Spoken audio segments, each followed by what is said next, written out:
നമുക്കൊരു ഒന്നൊന്നര ചോദ്യം ഉണ്ടെന്ന് പറ.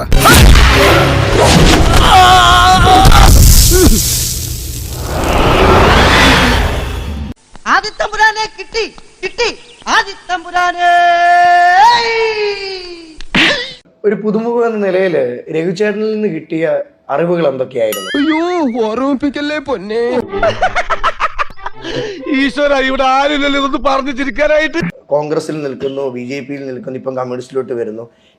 നോക്കിയും കണ്ട് നിന്നാൽ നിനക്ക് കൊള്ളാം. ആരായി പറഞ്ഞത് ഞാൻ കോൺഗ്രസിൽ നിൽക്കുന്നത്? അവന്റെ പേരെന്ന് പറയാം.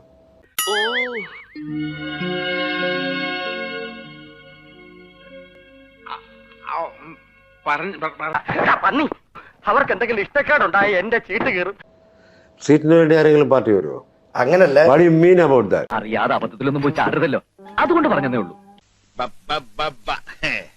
കേട്ടോ, ഓപ്പൺ ബുക്കാണ് ഞാൻ, പുസ്തകമാണ് ഞാൻ, തുറന്ന ബുക്കാണ്.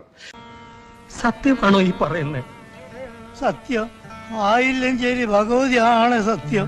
ഭീമന്റെ ഒക്കെ ഒന്നൊരു നടനെ, ഒരു നേതാവായിട്ട് ഞങ്ങൾക്ക് ഉടനെ കാണാൻ പറ്റുമോ? പക്ഷെ ആരോടും പറയരുത്. ആരോടും പറയില്ല.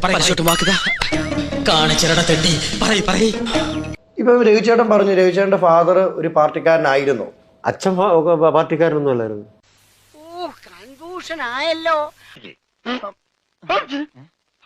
ഇങ്ങനെ ട്രോളുകളൊക്കെ വരുമ്പോ പാർട്ടിയിലുള്ളവർ തന്നെ വിളിച്ചിട്ടുണ്ട്. ഒരുപാട് പേര് വിളിക്കാറുണ്ട്. അവരൊക്കെ ഭയങ്കര സപ്പോർട്ടായിട്ട് പറഞ്ഞു. കിടക്കട്ടെ ചേട്ടാ, ഇതൊക്കെ രസമല്ലേ. എന്തുകൊണ്ട് ഇത് നേരത്തെ പറഞ്ഞില്ല? വാ തുറക്കാൻ സാർ സമ്മതിച്ചിട്ട് വേണ്ടേ? അല്ലേ വലിയ രാമൻ നായരെ? അതെ, ചെറിയ രാമൻ നായരെ. ട്രോള് ചെയ്ത സാധനം സാർ ഞങ്ങൾക്ക് ഫോർവേഡ് തരാറുണ്ട്. പിന്നെ ക്ഷമിക്കണം, ഈ സത്യം അറിയാൻ വൈകിയത് കൊണ്ടാണ് എനിക്ക് തെറ്റിദ്ധാരണകൾ ഉണ്ടായത്. എന്തായി ഒന്നും കേൾക്കാൻ പറ്റില്ല, ഞാൻ ഇടപെടണ.